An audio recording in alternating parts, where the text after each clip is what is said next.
Bago tayo mag-umpisa sa ating istorya, i-comment mo naman kung taga saan ka at anong oras ka nanonood ngayon. Baka habang pinapakinggan mo ito ay nasa biyahe ka nagpapahinga matapos ang mahabang trabaho o tahimik na nakaupo sa isang sulok ng bahay habang iniisip ang sarili mong pamilya. Minsan sa mga ganitong kwento natin nakikita ang mga sugat na matagal na nating tinatago, lalo na ang sugat ng isang magulang na ginawa ang lahat pero sa huli ay nakalimutan pa rin ang sariling anak. Sa maliit na eskinita ng Barangay San Isidro may isang babaeng halos kilala ng lahat. Hindi dahil mayaman siya, hindi dahil mataas ang pinag-aralan, kundi dahil sa tiyaga niyang hindi kayang tumbasan ng kahit sinong kapitbahay. Siya si Florencia Malvar, o mas kilala ng mga tao bilang Nanay Flor. Payat si Flor. May kulubot na ang gilid ng kanyang mga mata at palaging nakapusod ang buhok gamit ang lumang itim na goma. Sa unang tingin, isa lamang siyang karaniwang matandang babae na madalas nakaupo sa harap ng makinang panahi. Pero sa bawat hibla ng sinulid na dumadaan sa kanyang mga daliri, nandoon ang buong kasaysayan ng isang inang. Ilang dekada nang nilalabanan ng buhay. Nung bata pa si Flor, hindi niya pinangarap ang maging mayaman. Ang pangarap niya noon ay simple lang. Magkaroon ng sariling maliit na bahay, asawa na uuwi sa kanya araw-araw at mga anak na sabay-sabay niyang pakakainin sa hapag. Natupad naman iyon kahit papaano nang makilala niya si Sabino Malvar, isang tahimik mulit masipag na manggagawa sa pabrika ng bakal.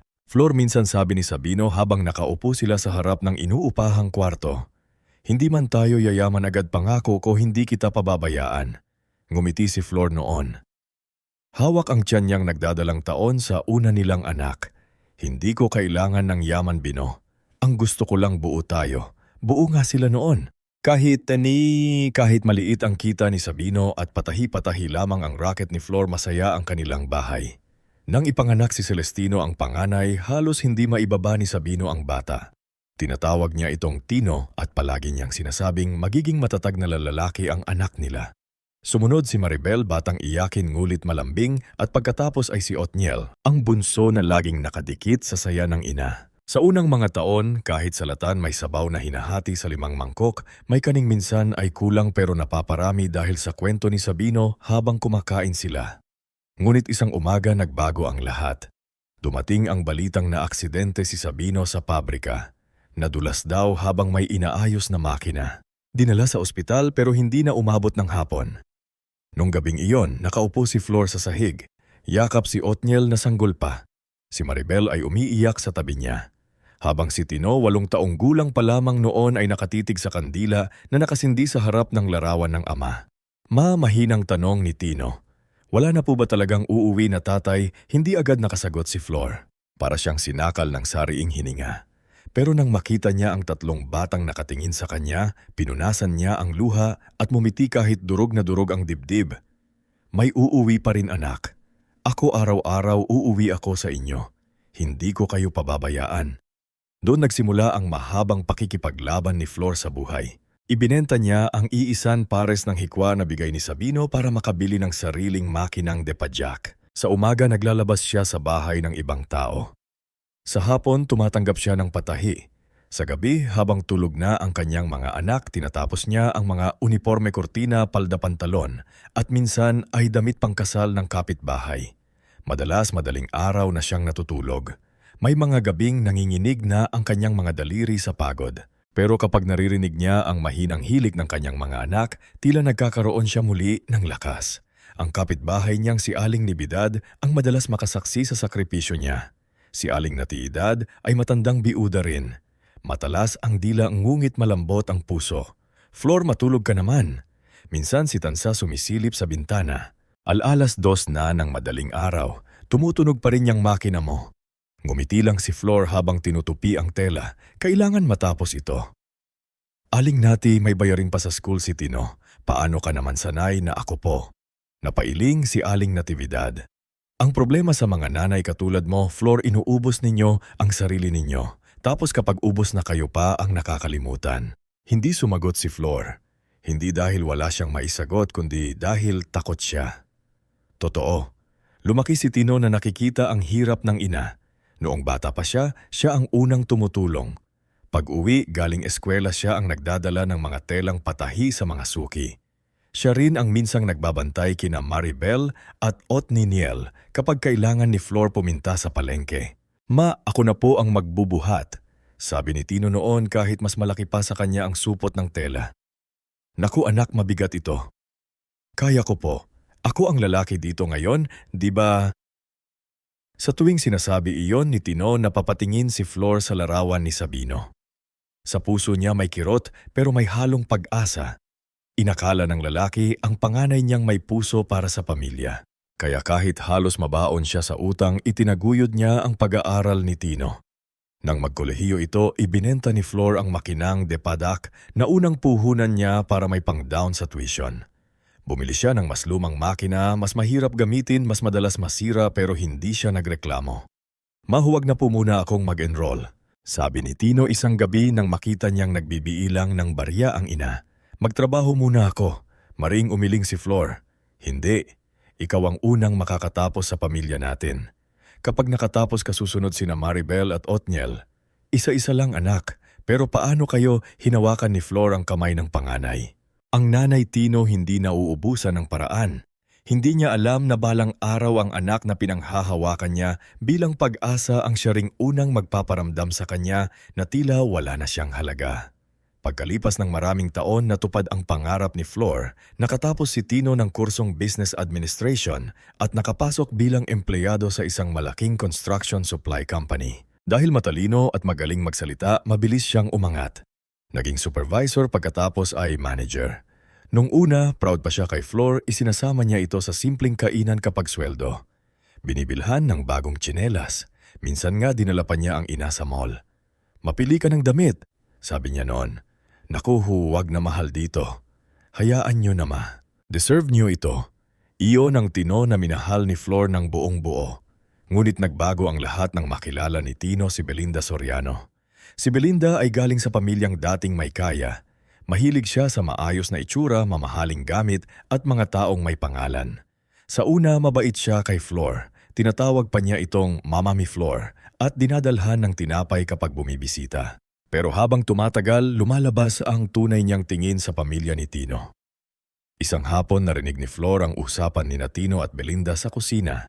Akala nila ay nasa labas siya pero nasa likod lang siya ng kurtina, nagtatahi ng botones. Tino, kailan ba tayo lilipat sa mas maayos na lugar? Tanong ni Belinda. Ang hirap magdala ng strengths dito. Ang sikip ang baho paminsan ng kanal. Bahay ito ni Mama. Sagot ni Tino pero mahina ang boses. Hindi ko sinabing itapon mo nanay mo, pero dapat isipin mo rin ang image mo. Manager ka na. Hindi ka na dapat mukhang galing sa ganitong lugar. Tumigil ang kamay ni Flor sa pagtahi. Ilang segundo ang katahimikan bago sumagot si Tino. Pag-iipunan ko. Yun lang. Walang pagtatanggol. Walang pagsasabing dito ako galing at hindi ko ito ikinakahiya. Mula noon napansin ni Flor ang unti-unting pagbabago sa anak. Mas madalang na itong dumalaw kapag nagtatawag laging nagmamadali. Kapag may okasyon si Belinda ang nasusunod kung pupunta ba sila o hindi. Si Maribel naman ay naging guro sa public school. Mabait siya, mapagpasensya at mahal na mahal si Flor. Pero mahina ang loob ni Maribel. Kapag nagsasalita ng masakit si Tino o Belinda, hindi niya kayang sumabat.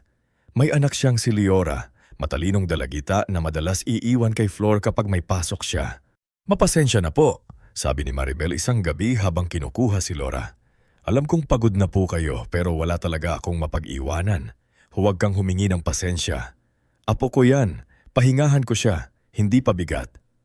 Si Otniel naman ng bunso ay naging delivery rider. Hindi siya nakatapos agad dahil tumigil siya sa pag-aaral para tumulong sa gastos. Siya ang pinakamalapit kay Flor. Pero dahil siya ang pinakamahirap sa magkakapatid, madalas ay hindi pinakidinggan ang opinyon niya. Kuya, minsan dalawin mo naman si Mama nang hindi lang kapag may kailangan ka. Minsan, sabi ni Otniel kay Tino. Tinignan siya ni Tino mula ulo hanggang paa. Ayusin mo muna buhay mo bago mo ako pangaralan. Napayo ko si Otniel, pero nakita ni Flor ang napitipik ng panga ng bunso. Otniel, mahinang tawag ni Flor nang makaalis si Tino. Hayaan mo na. Lagi na lang po niyong sinasabi yan, mapamilya tayo. Kayo lang po yata ang nakakaalala. Hindi sumagot si Flor pero tumago sa kanya ang sinabi ng anak. Sa mga taong lumipas, nagsimulang manghina ang katawan ni Flor. Madalas siyang hingalin. Minsan habang bumibili ng sinulid sa palengke, bigla siyang nahilo at napaupo sa gilid ng tindahan. Mabuti na lang ay nakita siya ng Dr. Primo Andrada, anak ng dati niyang suki. Nay Flor, kailangan niyo pong magpa-check up ng maayos, sabi ni Dr. Primo matapos siyang suriin. Hindi ito basta pagod lang. Doc, huwag niyo na munang sabihin sa mga anak ko, kailangan nilang malaman. Marami silang iniisip. Napabuntong hininga ang doktor. Kayo ang laging nag-iisip para sa kanila. Sino ang mag-iisip para sa inyo? Ngumiti si Flor ngulit malungkot. Sanay na po ako, Doc. Hindi lang si Dr. Primo ang may alam ng lihim niyang kalagayan. May isa pang taong matagal lang konektado kay Flor. Si Yumi Senda, isang Japanese-Filipina social worker na minsang nailigtas ni Flor noong bata pa ito. Maraming taon na ang nakalipas. Natagpuan ni Flor si Yumi sa pantalan. Umiiyak at naliligaw, muntik ng madala ng masasamang taong nagpapanggap na recruiter. Tinulungan siya ni Flor itinago sa bahay ng ilang araw at ibinalik sa tunay na kaanak.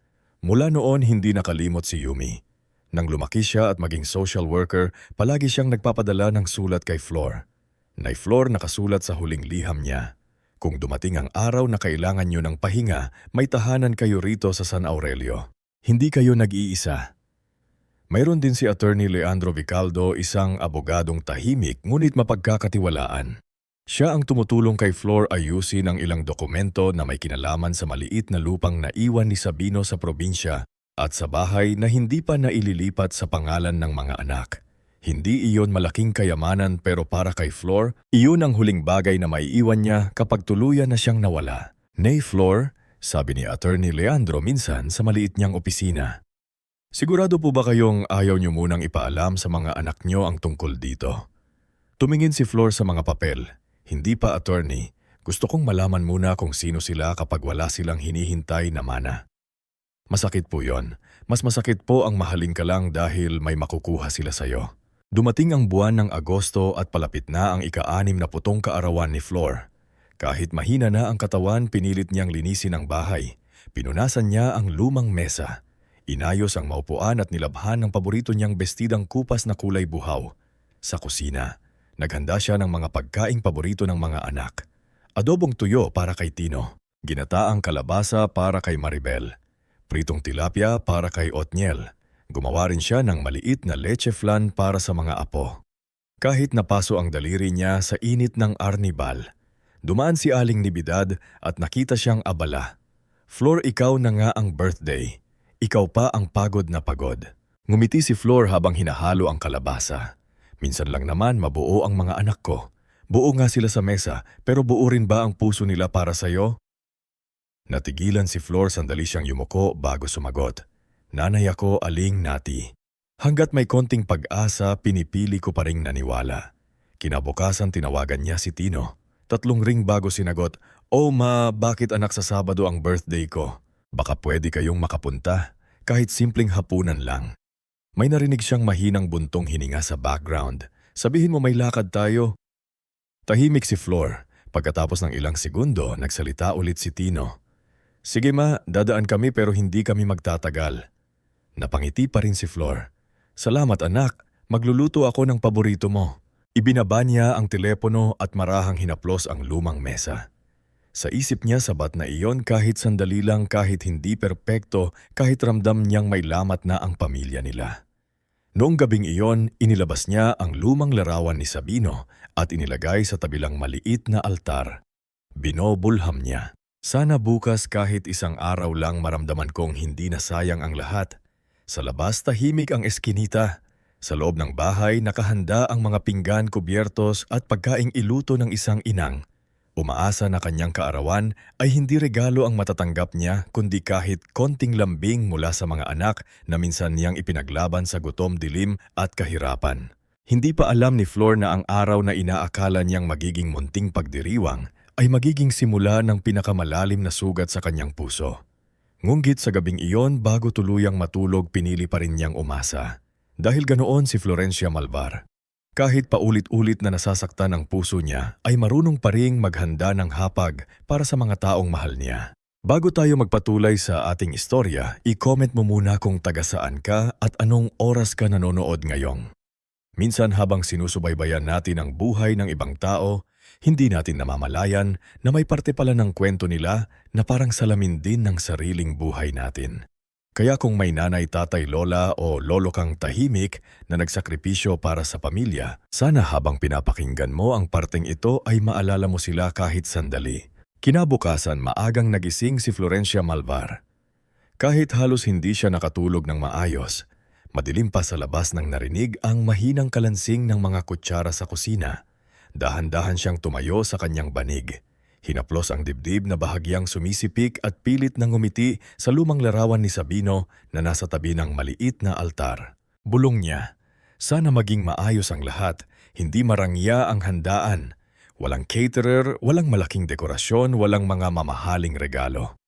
Sa maliit na bahay ni Flor sa barangay San Isidro, sapat na para sa kanya ang malinis na mesa, ilang upuang hiniram kay Aling Natividad at mga pagkaing niluto niya mula pa kahapon. May adobong tuyo sa malaking kaserola.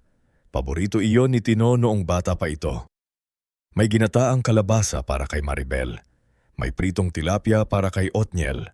At sa gitna ng mesa may maliit na leche flan na ginawa niya para sa mga apo. Habang inaayos niya ang mga plato, dumating si Aling Natividad dalang maliit na supot ng pandesal. Flor, happy birthday. Bati nito. Sabay halik sa pisngi niya. Ito pandesal. Alam kong marami ka nang niluto pero dagdag na rin. Napangiti si Flor. Naku Aling Nati, abala pa kayo. Hindi abala ang bumati sa taong halos buong buhay ay inabala ang sarili para sa iba. Sagot ni Aling Natividad. Napayuko si Flor at bahagyang natawa. Kayo talaga, tinitigan siya ng matanda. May nararamdaman ka na naman ba parang namumutla ka? Pagod lang po, excited siguro. Excited o kinakabahan, hindi agad nakasagot si Flor. Sa halip pinunasan niya ang gilid ng mesa kahit wala namang dumi. Alam ni Aling Natividad na kapag ganon si Flor may tinatago itong kaba. Ngunit hindi na niya pinilit. Sa halip tinulungan na lang niya itong mag-ayos ng mga upuan sa sala. Bandang 10:00 ng umaga, unang dumating si Maribel kasama ang anak nitong si Laura. Bitbit ni Maribel ang isang maliit na halaman sa paso habang si Leora naman ay may dalang handmade card na may guhit ng bulaklak at makinang panahi. Happy birthday, Ma! Malambing na bati ni Maribel sabay halik sa pisngi niya. Happy birthday po, Lola Flor. Ako po ang gumawa nito. Tinanggap ni Flor ang card at tila lumiwanag ang muka. Ang ganda naman nito, Apo. Ilalagay ko ito sa tabi ng altar. Lola, ikaw po yan, sabi ni Laura habang itinuturo ang guhit. Nagtatahi po kayo tapos maraming puso sa paligid. Natawa si Flor pero may bigat sa kanyang dibdib. Maraming salamat anak. Napansin ni Maribel ang panghihina ng ina. Ma, okay lang ba kayo? Parang pagod na pagod kayo ha? Ayos lang ako. Birthday ko ngayon. Bawal mag-alala. Ma naman, hindi na nakipagtalo si Flor. Ayaw niyang simulan ng araw sa usapan tungkol sa kanyang kalusugan. Ang nais lang niya ay maramdaman kahit sa isang araw na buo ang kanyang pamilya. Sumunod na dumating si Otniel sakay ng niumang motor niya. May dalang isang maliit na kahon ng ensayimada at isang puting tuwalya na maayos ang pagkakabalot. Matawag niya mula sa labas. Happy birthday! Pagpasok niya agad niyang inakap si Flor ng mahigpit. Pasensya na, ito lang kaya ko. Binuksan ni Flor ang regalo at nakita ang malambot na tuwalya. Naku, ang ganda nito, sabi niya. Napansin ko kasi mabutas-butas na yang ginagamit niyo pagkatapos maligo. Onyel, hindi mo na dapat ginastusan. Birthday niyo ma, kahit maliit lang gusto kong may maibigay. Sandaling natahimik si Flor. Sa tatlong anak niya, si Otniel ang laging pinakamaliit ang kinikita pero siya ang laging may pinakamaraming naaalala. Hinaplos niya ang pisngi ng bunso. Salamat anak.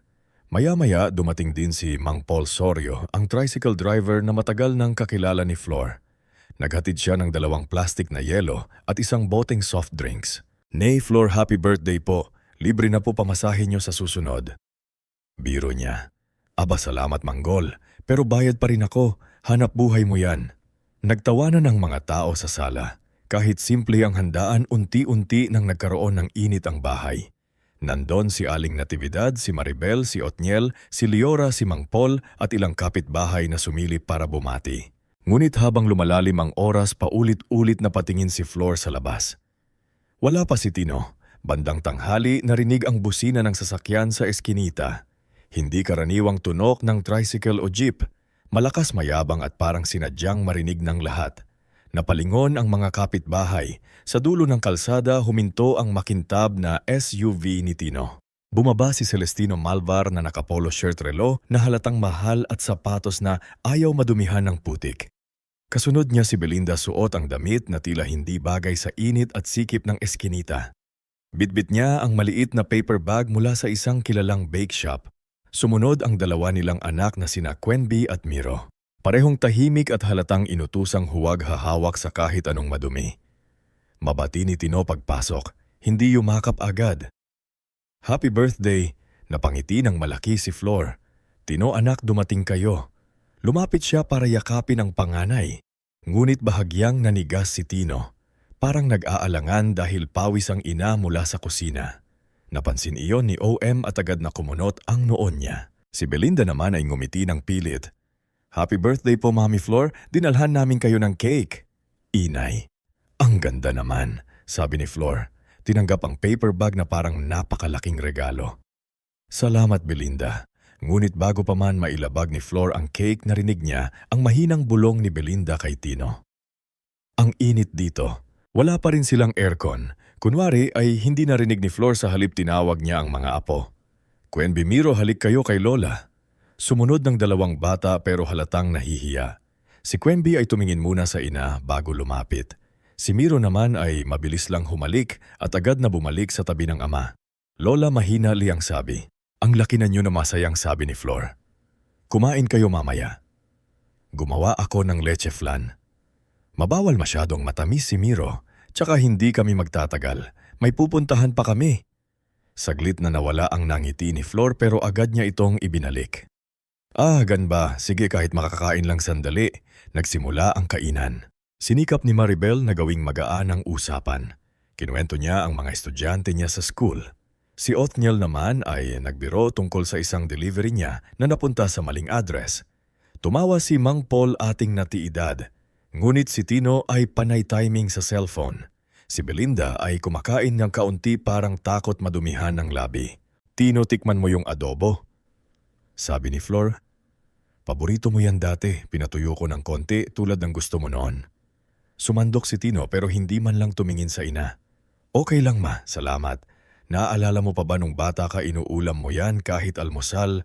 "Matagal na yon." Parang simpleng sagot lamang iyon pero may kiroto na iwan kay Flor. Matagal na iyon.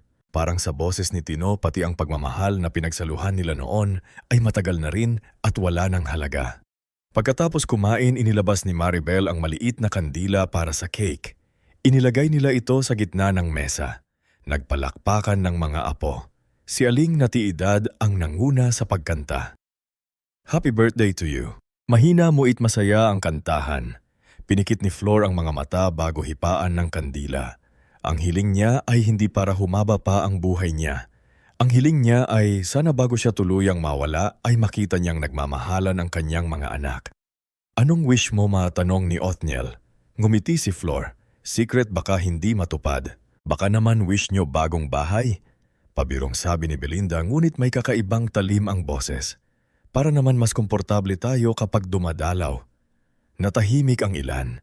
Napatingin si Maribel kay Belinda. Si Othniel naman ay napahigpit ang hawak sa baso. "Okay lang itong bahay," mahinaong sabi ni Flor dito. "Lumaki ang mga anak ko. Yun nga po, lumaki na sila. Baka panahon na ring mag-level up." "Tama na, Belinda." Mahina ang ulit madiing sabi ni Oni.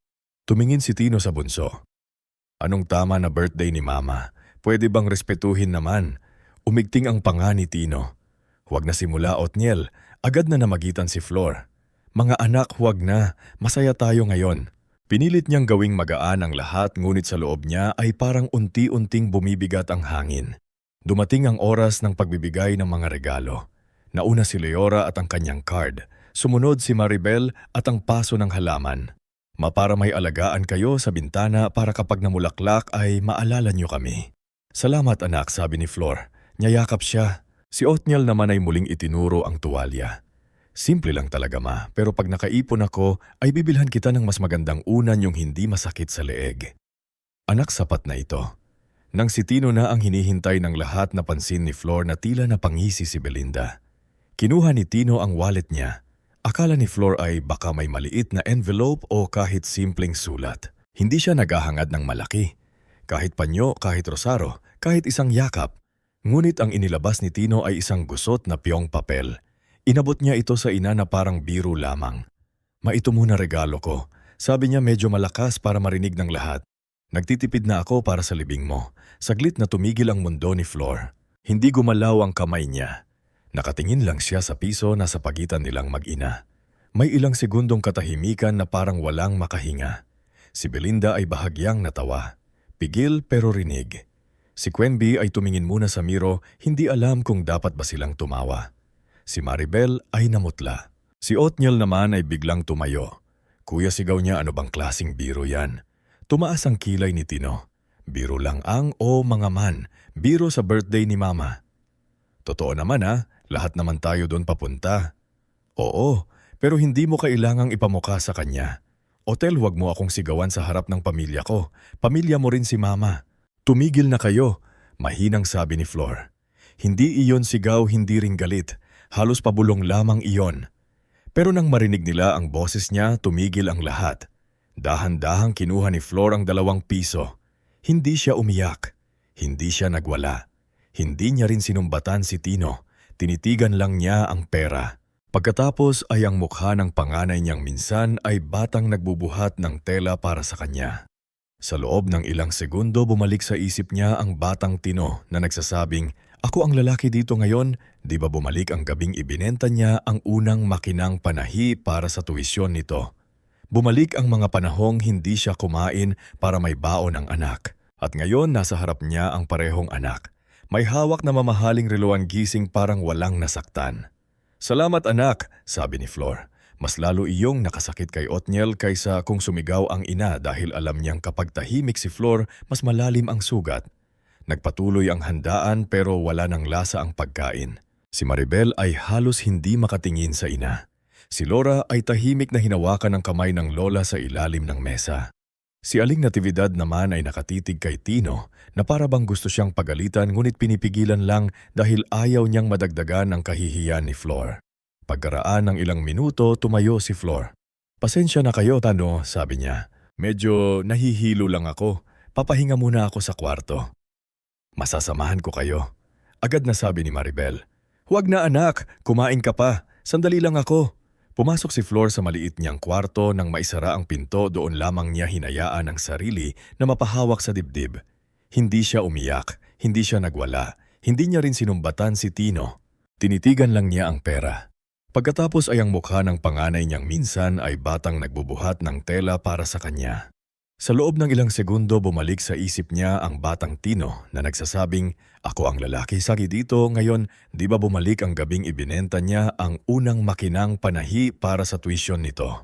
Bumalik ang mga panahong hindi siya kumain para may baon ng anak. At ngayon nasa harap niya ang parehong anak. May hawak na mamahaling relokanging parang walang nasaktan. Sa ibabaw ng maliit na mesa, naroon ang lumang larawan ni Sabino. Kinuha niya ito at hinaplos ang kupas na mukha ng asawa. Binubulong niya, "Pagod na ako." Umupo siya sa gilid ng kama. Ilang sandali siyang walang ginawa kundi makinig sa mahihinang boses sa labas. Naririnig niya si Othniel na nagpipigil ng galit. Naririnig niya si Tino na nagsasabing biro lang naman. Naririnig niya ang kutsarang kumakalansing na parang pilit ibinabalik ang normal na takbo ng araw. Ngunit para kay Flor may natapos na. Hindi ang buhay niya, hindi ang pagmamahal niya bilang ina. Ang natapos ay ang paniniwala niyang kailangan niyang tanggapin ang lahat ng sakit para lang masabing buo ang pamilya. Dahan-dahan siyang tumayo at binuksan ng ilalim ng aparador. Kinuha niya ang maliit na bag na matagal na niyang inihanda. Ngunit hindi kailanman akalaing gagamitin. Inilagay niya roon ang ilang damit, gamot, rosaryo, lumang larawan ni Sabino at ang liham ni Yumi Senda mula sa San Aurelio. Kinuha rin niya ang maliit na alkansyang lata na naglalaman ng konting ipon. Sa huli tinignan niya ang 2 piso regalo ni Tino. Inilapag niya ito sa mesa sa labas ng kwarto sa tabi ng isang maliit na papel. Ngunit bago siya lumabas, kumuha siya ng ballpen at nagsulat. Hindi lahat ng libing ay para sa patay. May mga anak na inililibing ang ina sa puso habang buhay pa siya. Hindi niya nilagdaan, hindi na kailangan, Alam nilang sulat niya iyon. Nang lumabas siya mula sa likod na pintuan, wala ni isang nakapansin. Abala pa rin ang lahat sa malamig na katahimikan ng handaan. Si Flor ay naglakad ng dahan-dahan palabas ng eskinita, dala ang maliit na bag at ang bigat ng maraming taong panananahimik. Sa kanto naroon si Mang Paul, inaayos ang tricycle niya. Nay Flor, gulat nitong tanong, saan po kayo pupunta? Akala ko may handaan pa kayo. Ngumiti si Flor pero halatang pagod ang mga mata. Mang Paul, ihatid mo naman ako sa terminal. Ngayon po, oo ngayon. May kasama po kayo. Wala, nag-alangan si Mang Paul. Nay, alam po ba ng mga anak nyo? Sandaling tumingin si Flor sa direksyon niyang bahay. Mula roon, tanaw pa niya ang bubong na ilang dekada niyang iningatan. Ang bahay na naging saksi sa lahat ng gutom, luha at pangarap. Hindi na kailangang malaman. Ngayon, sagot niya, pagod na akong magpaalam sa mga taong hindi naman nakikinig. Hindi na nagtanong si Mang Paul. Tinulungan niya si Flor sumakay sa tricycle at dahan-dahang pinaandar papunta sa terminal. Habang umaandar sila, dumaan sila sa palengke kung saan minsan siyang nagtitinda ng patahi. Sa paaralang pinasukan ng mga anak niya at sa kalyeng minsan niyang nilalakad ng may bitbit na bigas kahit walang pamasahe. Tahimik si Flor buong biyahe, hindi siya lumingon. Sa terminal, bumili siya ng tiket papuntang San Aurelio. Hawak niya ang liham ni Yumi sa kanyang bag. Doon siya pupunta. Hindi para magtago habang buhay, kundi para hanapin ang bahagi ng sarili niyang matagal niyang isinani. Doon sa lugar na minsan niyang natulungan, baka sakaling siya naman ang tulungan ng kapalaran. Samantala sa bahay, unang napansin ni Leora na matagal nang bumabalik ang lola. Mama, sabi niya kay Maribel, ang tagal po ni lola. Tumayo si Maribel at kumatok sa kwarto. Walang sagot. Binuksan niya ang pinto at nakita niyang maayos ang kama. Pero wala roon si Flor. Bumilis ang tibot ng puso niya mapumasok si Othniel. Ate, nasaan si Mama? Hindi ko alam. Nagsimula silang maghanap sa kusina, sa likod bahay, sa banyo, wala si Flor. Nang bumalik si Maribel sa sala, nakita niya ang 2 piso sa ibabaw ng mesa kasama ang maikling sulat. Binasa niya ito at biglang nanginig ang kanyang labi. Othniel. Mahinang niyang tawag. Kinuha ni Othniel ang papel. Pagkabasa niya, namula ang kanyang mga mata. Tumingin siya kay Tino na unay nakatayo na rin. Halatang nababahala pero pinipilit magmukhang galit. Ano yan? Tanong ni Tino. Inabot ni Othniel ang papel sa kanya. Basahin mo. Basahin mo nang malaman mo kung anong ginawa mo. Kinuha ni Tino ang papel. Noong una matigas pa ang mukha niya. Ngunit habang binabasa ang mga salita, unti-unting nawala ang kulay sa kanyang pisngi. Nililinis ang lalamunan. Drama lang ito, sabi niya. Pero hindi na matibay ang boses. Babalik din iyon. Hindi mo siya kilala. Sagot ng matanda. Nanginginig sa galit ang matanda. Kapag ang isang inang tulad ni Flor ang tahimik na umalis, ibig sabihin matagal na siyang sumisigaw sa loob. Hindi lang kayo nakinig. Kuya, umiiyak na, sabi ni Maribel. Bakit mo nasabi iyon kay Mama? Hindi nakasagot si Tino. Si Belinda naman ay napayuko. Sa unang pagkakataon, wala siyang masabing palusot. Tumakbo palabas si Othniel upang hanapin ang ina. Sumunod si Maribel, bitbit ang cellphone. Si Leora ay umiiyak na sa sulok habang yakap ang card na ginawa niya para sa lola. Sina Quenby at Miro ay nakatingin sa kanilang ama. Natatakot at nalilito. Si Tino naman ay naiwan sa sala, hawak ang papel at ang pipong kanina ay ginamit niyang biro. Sa labas nagsimulang dumilim ang langit kahit hapon pa lamang. Sa loob ng bahay, ang dating handaan ay naging parang lamay ng isang pamilyang nawalan ng ilaw. Hindi patay si Florencia Malvar. Ngunit sa araw na yon may namatay sa loob ng bahay na yon ang huling tiwala ng isang ina na balang araw ay maaalala ng kanyang mga anak kung gaano siya kahalaga. Bago tayo magpatuloy sa ating istorya, i-comment mo muna kung taga saan ka at anong oras ka nanonood ngayon. Baka sa oras na ito ay tahimik ang paligid mo o baka nasa gitna ka ng ingay ng araw-araw na buhay. Pero sa parteng ito, pakinggan natin ang pagpapatuloy ng kwento ni Florencia Malvar. Isang inang hindi na umiyak sa harap ng mga anak niya, pero piniling lumayo para pulutin ang natitira niyang dignidad. Habang nagkakagulo sa bahay sa barangay San Isidro, tahimik namang nakaupo si Flor sa pinakahuling upuan ng bus papuntang San Aurelio. Nakadikit sa dibdib niya ang maliit na bag na dala niya. Parang iyon na lamang ang natitirang piraso ng buhay niyang maingat niyang iniligtas mula sa isang bahay na minsan ay puno ng pangarap. Sa labas ng bintana, mabilis na lumalampas ang mga poste ng ilaw, tindahan, palayan at maliliit na bahay. Ilang beses siyang gustong mapapikit pero tuwing gagawin niya iyon, bumabalik sa tenga niya ang boses ni Tino. "Mao muna ang regalo ko. Nagtitipid na ako para sa libing mo." Hindi siya umiyak noon. Hindi rin siya umiyak habang sakay ng tricycle ni Mang Paul. Pero habang palayo ng palayo ang bus sa Maynila, may isang luhang tumilos sa gilid ng kanyang mata. Mabilis niyang itong pinunasan na parang hindi niya ayaw mahuli ng sariling puso na nasasaktan pa rin siya. "Bino," bulob niya habang nakatingin sa labas. "Kung nandito ka lang siguro hindi aabot sa ganito." Hawak niya sa loob ng bag ang lumang larawan ni Sabino, ang rosaro, ilang damit gamot, maliit na alkansya, at ang liham ni Yumi Senda. Ilang beses niyang binasa ang sulat na ilon noon pero ngayon lamang siya nagkaroon ng lakas ng loob na puntahan ang lugar na nakasulat doon. Tahanan ng Hilom San Aurelio. Mahina niyang basa sa sobre. "Kung kailangan niyo po ng pahinga, may tahanan kayo rito." Kinagabihan na nang marating ni Flor ang terminal ng San Aurelio. Malamig ang simoy ng hangin at may amoy alat mula sa dagat na hindi niya madalas maramdaman sa lungsod. Masakit ang likod niya, nanginginig ang tuhod at bahagyang sumisikip ang dibdib. Pero hindi siya bumalik, hindi siya tumawag, hindi siya humingi ng sundo sa kahit sino sa kanyang mga anak.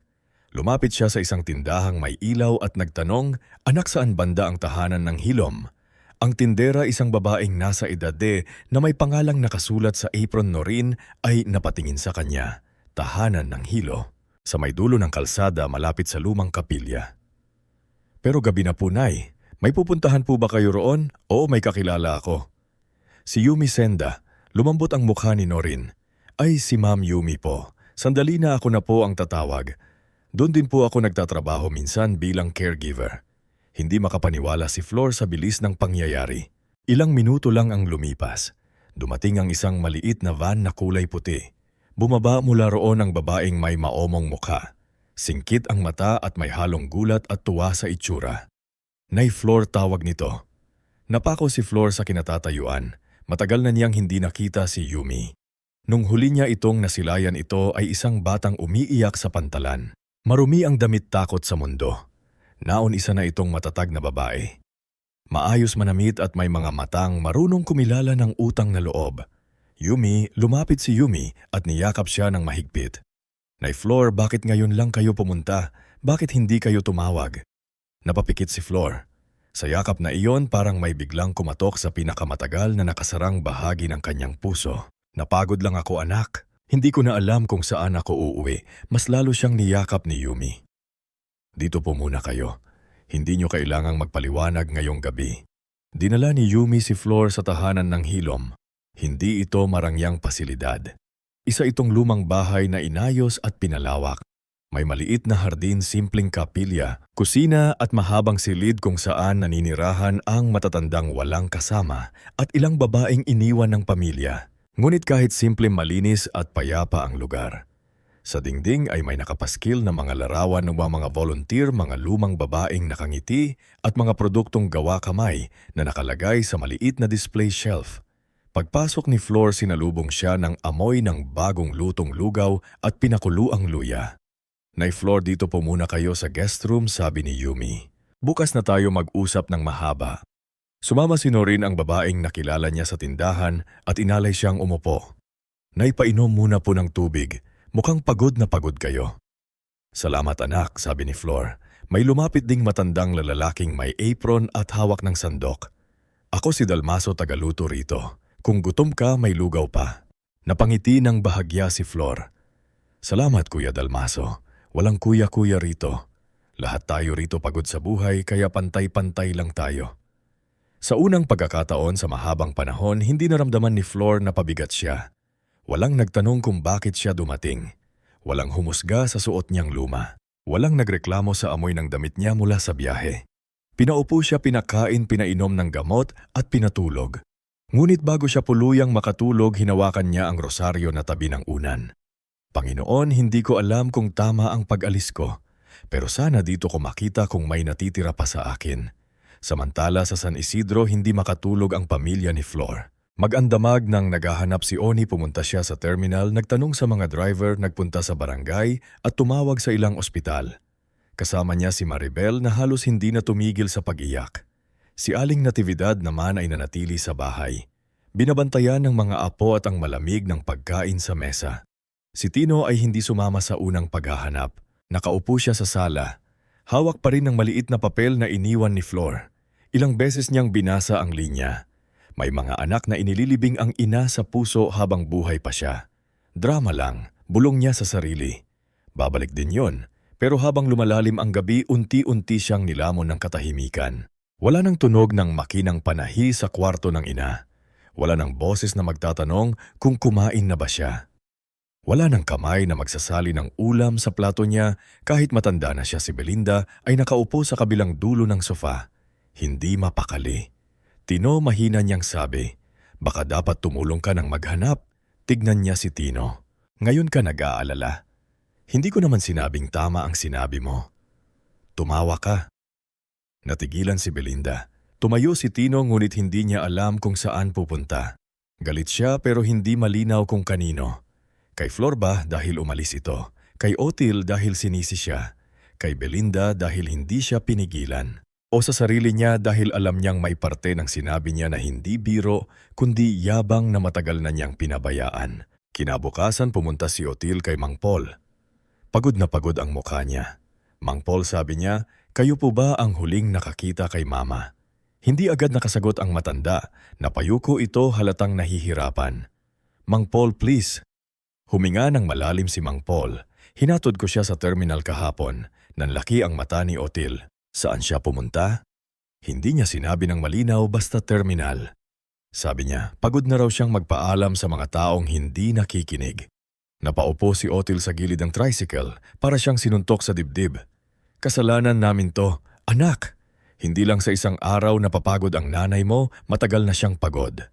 Dinala ni Otnil ang impormasyong iyon kina Maribel at Tino. Si Maribel ay mas lalong nawasak sa konsensya. Si Tino naman ay nagkunwaring kalmado. Susumakay siya ng bus.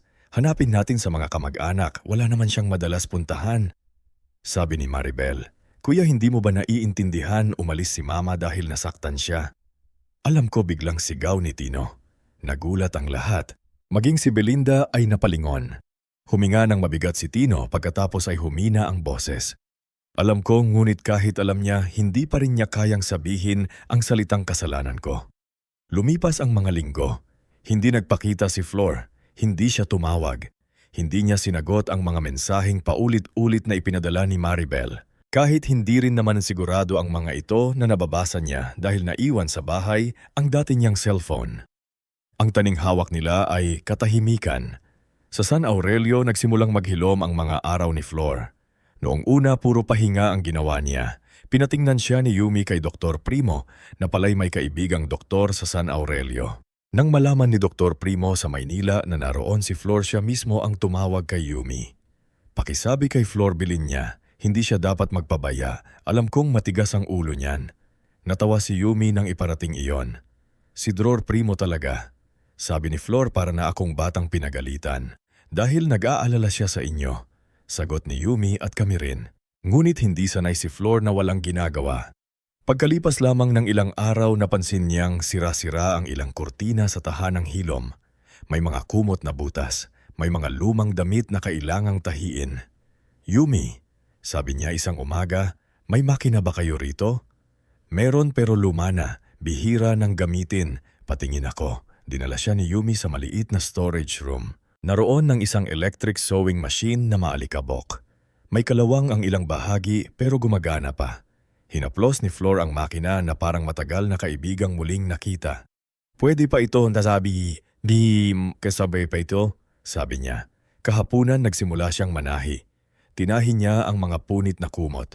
Inayos ang kurtina at nilagyan ng bagong garter ang lumang palda ni Sabelin na dating labandera na naninirahan sa tahanang hilom. Nay Flor, sabi ni Sabelin habang sinusukat ang palda. Ang galing naman po ninyo, parang bago. Hindi lahat ng luma dapat itapon. Minsan kailangan lang tahiin ulit. Napatingin si Sabelin sa kanya. Parang pareho nilang naiintindihan na hindi lang palda ang pinag-uusapan nila. Doon nagsimula ang maliit na pagbabago. Tinuruan ni Flor sina Sabelin Norin at dalawa pang babae sa tahanan na manahi ng simpleng eco bag mula sa ritasong tela. Si Kuya Dalmaso naman ang nagmungkahi na ibenta nila ito sa palengke kapag araw ng linggo. Subukan lang natin kahit 10 lang muna. 10 tanong ni Norin. Kaya pa nating gawing natawa si Flor. Aba, mas matapang pa kayo sa akin. Ang unang eco bag ay naibenta lahat sa loob ng 2 oras. May bumili mula sa simbahan. May bumili mula sa guro sa lokal na paaralan. May isang tindera pa ngang nag-order ng karagdagang 5. Nang ibigay ni Dalmaso kay Flor ang unang kita, hindi niya ito tinanggap para sa sarili. Para sa tahanan ito, sabi niya. Pero kayo naman ang nagturo. Giit ni Yumi. Hindi ako pumunta rito para pagkakitaan kayo. Pumunta ako rito dahil kailangan ko ng lugar na hindi ako titingnan na pabigat. Natahimik si Yumi. Nay Flor, hindi kayo pabigat. Regalo kayo rito. Sa mga sumunod na buwan, lumago ang maliit na gawain nila. Tinawag ni Norin ang proyektong Flor de Ilo hango sa pangalan ni Flor at sa salitang sinulid. Noong una nahihiya si Flor. Huwag ng pangalan ko, sabi niya. Bakit po, tanong ni Norin? Kayo naman po ang ugat nito. Hindi ako sanay na ako ang nasa pangalan. Di panahon na para masanay kayo. Unti-unting dumami ang order. Gumawa sila ng each bags para sa palengke, pouch para sa mga estudyante, kumot para sa daycare at simpleng apron para sa mga tindera. Hindi sila biglang yumaman, ngunit nagkaroon ng sapat na kita para mapalitan ang sirang bubong ng tahanan, makabili ng bagong gamot para sa mga residente at makapagbigay ng maliit na allowance sa mga babaeng tumutulong. Sa bawat produktong natatapos, parang may bahaging bumabalik kay Flor. Hindi na siya ang inang naghihintay sa tawag ng mga anak. Hindi na siya ang babaeng nakatingin sa pinto, umaasang may darating na may dalang lambing. Dito kapag nagising siya, may naghahanap sa kanya hindi para humingi, kundi para matuto. Ni Nay Flor, tama po ba itong tahi, tanong ni Sabeli. Nay Flor, anong kulay po maganda rito, tanong ni Norin.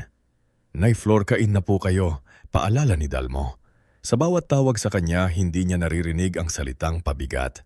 Naririnig niya ang salitang kailangan. Ngunit kahit umaayos ang buhay niya, hindi pa rin niya lubusang matalikuran ang pamilya. Tuwing gabi isinusulat niya sa journal ang pangalan ng mga anak niya, Celestino, Maribel at Niniel. Minsan sinusulat niya rin ang mga apo, Liora, Quen, Bimiro. May mga gabing gusto niyang bumalik, pero kapag naaalala niya ang 2 piso at ang tawanan ni Belinda, humihinto ang kamay niya. Isang hapon, habang inaayos niya ang mga bagong order, dumating si Attorney Leandro Vigdo sa tahanan ng Hilom. Maayos pa rin ang tindig nito, may hawak na brown envelope at lumang leather bag. Na Flor, bati niya.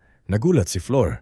Attorney, paano niyo ako nahanap? Si Dror Primo ang nagsabi kung saan kayo ligtas. Huwag kayong mag-alala. Hindi ko sinadi sa mga anak niyo na pabuntong hininga si Flor. Kumusta sila? Umupo si Attorney Leandro sa tapat niya. Nagkakagulo pa rin. Si Otniel hindi tumitigil sa paghahanap. Si Maribel araw-araw daw umiiyak ayon kay Aling Natividad. Si Tino, natigilan siya. Ano si Tino, galit sa labas pero mukhang hindi matahimik sa loob. Napatingin si Flor sa mga kamay niyang maraming tusok ng karayom. May panahon pa ba para matahimik ang ganang anak? May panahon pa, sagot ng abogado. Pero hindi ibig sabihin nun ay babalik kayo sa dati. Inilabas ni Flor ang isang makapal na sobre mula sa kanyang aparador. Matagal na niyang itong sinulat sa mga gabing hindi siya makatulog. Hindi ito liham ng paghihinggit, ito ay liham ng katotohanan. Attorney, sabi niya, ipadala niyo na ito, tsak po kayo.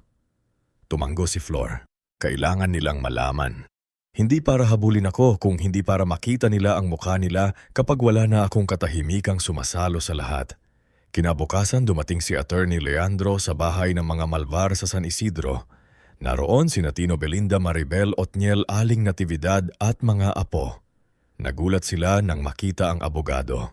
Kayo si Attorney Bicaldo, tanong ni Tino. Oo, ako ang abogado ng inyong ina.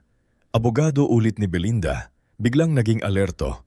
Hindi siya pinansin ni Leandro. Inilapag niya ang sobre sa mesa mula kay Florencia Malvar. Nanginginig ang kamay ni Maribel nang buksan ng sobre. Babasahin ko ba, tumanggo si Otniel? Basahin mo, ate. Huminga ng malalim si Maribel at sinimulang basahin ang liham. Mga anak, kung hawak niyo ngayon ang liham na ito, ibig sabihin ay umalis ako, hindi dahil gusto ko kayong parusahan, kundi dahil kailangan kong iligtas ang natitirang respeto ko sa sarili. Tahimik ang buong sala. Nagpatulay si Maribel habang unti-unting nababasag ang boses niya. Matagal na akong may iniyang sakit sa puso. Hindi ko sinabi dahil ayaw kong maging pabigat.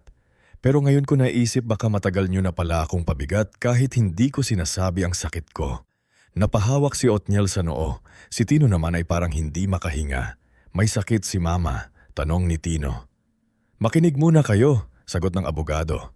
Nagpatuloy si Maribel. Nag-ipon ako ng kaunti para sa mga apo ko. Hindi man malaki, nais kong may magamit sila sa pag-aaral.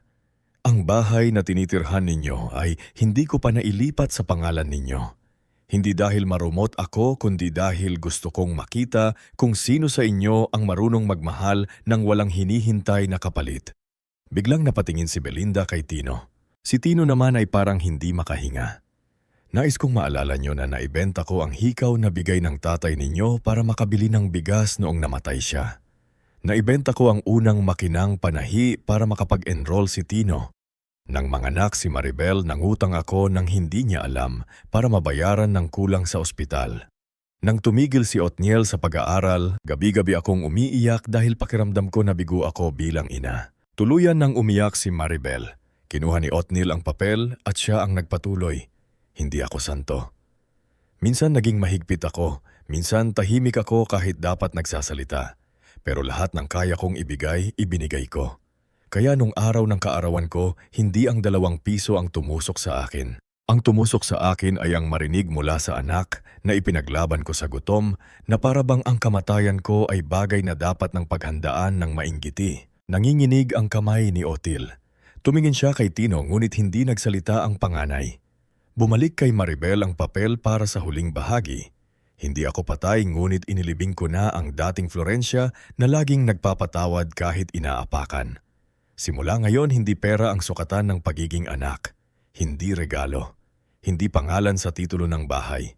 Ang sukatan ay gawa respeto at pag-aalala habang buhay pa ang taong minamahal ninyo. Bumagsak ang katahimikan sa buong bahay. Si Leora ay umiiyak na sa tabi ni Maribel. Si Quemby at Miro ay nakayuko. Unti-unting naiintindihan na ang biro ng ina nila ay hindi simpleng biro. Si Belinda ay hindi makatingin kahit kanino. Si Othniel ay huminga ng mapigat, parang gusto niyang sumigaw ngunit wala ng lakas. Si Tino naman ay nanatiling nakatayo. Matigas ang muka ngunit namumula ang mga mata. Nasaan siya, tanong niya kay Attorney Leandro. Hindi ko sasabihin. Ako ang anak niya. Kung anak ka niya, mas lalo mong dapat respetuhin ang unang hiling niya. Huwag siyang guluhin hanggat hindi niyo nauunawaan kung bakit siya umalis. Napailing si Tino. Pinapahiya niya kami. Sa pagkakataong iyon, tumayo si Aling Natividad. Matanda na siya pero ang boses niya ay malinaw at matalim. Hindi kanya pinahiya, Tino. Ipinakita lang niya ang hiya na matagal mo nang dapat naramdaman. Walang nakasagot. Sa gabingon, walang kumain ng maayos sa bahay ng mga Malvar. Si Maribel ay paulit-ulit na binasa ang liham. Si Othniel ay lumabas at umiyak sa tabi ng motor niya. Sumisingasing. Si Belinda ay tahimik na nagligpit ng mesa sa unang pagkakataon ng walang reklamo at si Tino ay pumasok sa lumang kwarto lang ina. Naroon pa rin ang makinang panahi. Naroon ang ilang retaso. Naroon ang lumang kahon puno ng resibo ng tuwis ospital at utang na matagal lang binayaran ni Flor. Isa-isa niyang binuksan ang mga iyon. Sa bawat papel may pitsa halaga at maikring tala sa sulat kamay ng ina. Para kay Tino, tuition 2nd semester. Para kay Tino, sapatos sa graduation. Para kay Tino, gamot noong nilagnat ng mataas. Napaupo si Tino sa sahig. Sa unang pagkakataon mula umalis si Flor, hindi niya sinabing drama lang ito. Hindi rin niya sinabing babalik din yon. Hawak ang lumang resibo at ang liham. Napayuko siya. At sa katahimikan ng kwartong iyon, unti-unting bumalik sa kanya ang mukha ng isang inang minsan niyang tiningala, minahal at kinalimutan. Bago tayo magpatuloy sa ating istorya, i-comment mo muna kung taga saan ka at anong oras ka nanonood ngayon. Sa bawat parte ng kwentong ito, mas lumalalim ang sugat pero mas luminaw din ang aral. Minsan hindi sapat ang magsisi kapag huli na. Kailangan patunayan ng tao sa gawa na kaya niyang baguhin ang sarili, Lalo na kapag ang nasaktan niya ay ang taong buong buhay na nagmahal sa kanya ng walang hinihing kapanit. Mula nung mabasa ng pamilya Malvar ang liham ni Florenia, hindi na bumalik sa dati ang bahay sa barangay San Isidro. Naroon ka rin ng lumang mesa, ang mga upuang minsang ginamit sa kaarawan, ang makinang panahi sa kwarto at ang mga larawang nakasabit sa dingding. Ngunit parang may nawala sa hangin ng bahay. Wala na ang mabagal na yabag ni Flor sa umaga. Wala na ang tunog yang kalderong inaalog niya sa kusina. Wala na ang boses niyang nagsasabing, "Kumain muna kayo bago umalis." Sa una, pilit pa ring pinaninindigan ni Tino ang tigas niya. Sa harap nina Maribel Otniel at Belinda, sinasabing kailanan lang daw ng oras at babalik din si Flor. Ngunit kapag mag-isa na siya sa lumang kwarto ng ina, iba ang nangyayari. Binubuksan niya ang mga kahon puno ng resibo, lumang litrato sulat at mga piraso ng tela na tinahi ni Flor. Doon niya nakikita ang mga taon ng sakripisyong minsan niyang tinanggap na parang natural lang. Isang gabi habang hawak niya ang lumang resibo ng graduation fee niya, pumasok si Belinda sa kwarto. "Tino, maingat nitong tawag. Matulog ka na, may pasok ka pa bukas." Hindi agad sumabot si Tino. Nakaupo siya sa sahig, nakasandal sa aparador ng ina. "Alam mo ba itong graduation fee ko, akala ko noon scholarship ang nagbayad." Lumapit si Belinda. "Hindi ba umiling siya?" "Hindi, si Mama pala. Nangutang siya kay Aling Natividad. Nakalagay dito binayaran hulugan sa loob ng 1 taon." Natahimik si Belinda. "Alam mo ba kung anong ginawa ko noong graduation?" Patuloy ni Tino. "Hindi ko siya naisama sa picture kasama ng mga kaklase ko kasi pawis siya, kasi luma ang suot niya. Sabi ko sa kanya, mamaya na lang. Pero hindi na kami nakapagpa-picture." "Tino, ang dami kong kinalimutan." Sabi niya halos pabulong. Ang dami. Ngunit ang pagsisisi ni Tino ay hindi pa sapat para baguhin ang ugali niya. Sa trabaho, patuloy pa rin niyang hinahabol ang dating imahe. Ayaw niyang aminin sa mga kasamaan na may problema siya sa pamilya. Ayaw niyang ipakita na ang manager na dating matigas ay unti-unting nauubos sa loob. Lumipas ang 1 taon. Sa San Aurelio, naging mas kilala ang Flor de Hilo. Hindi na lamang ito maliit na proyekto sa loob ng tahanan ng Hilom. Nakarating sa lokal na paaralan ang balita tungkol sa mga EB at apron na gawa ng matatanda at kababaihang dating walang hanap buhay. Ang simbahan ay nag-order ng mga pouch para sa fundraising. Maging ang munisipyo ay kumuha ng ilang produkto para sa Women's Livelihood Fair. Hindi naging biglaan ang pag-unlad. Maraming gabi nagkukulang sila ng tela. May mga order na mali ang sukat. May pagkakataong nasira ang lumang makina at kinailangan pang kumpunihin ni Dalmaso gamit ang lumang distornilyador at dasal. Ngunit sa bawat aberya naaron si Flor. Hindi na bilang martir na tahimik na nagdurusa, kundi bilang gabay na marunong sumabi ng tama at mali. "Norin," sabi niya isang umaga habang tinitignan ang tahi ng isang bag. "Maganda ang disenyo pero kailangang pantay ang gilid. Kapag ibinebenta natin ito, dala natin ang pangalan ng bawat babae rito." "Opo, Nay Flor," sagot ni Norin. Uulitin ko po, hindi siya pinapahiya ni Flor, tinuturuan niya. Iyon ang dahilan kung bakit mahal siya ng mga tao sa tahanan. Kay Flor ang pagkakamali ay hindi dahilan para itapon ng tao. Ito ay pagkakataong ayusin ang tahi bago tuluyang mapunit ang tela. Nakilala rin siya ni Mayor Escandro Peñalosa, isang lokal na opisyal na unang dumalaw sa tahanan lamang para sa photo opportunity. Ngunit nang makita nitong aktwal na nagtuturo si Flor sa mga matatanda, nagbago ang tono nito.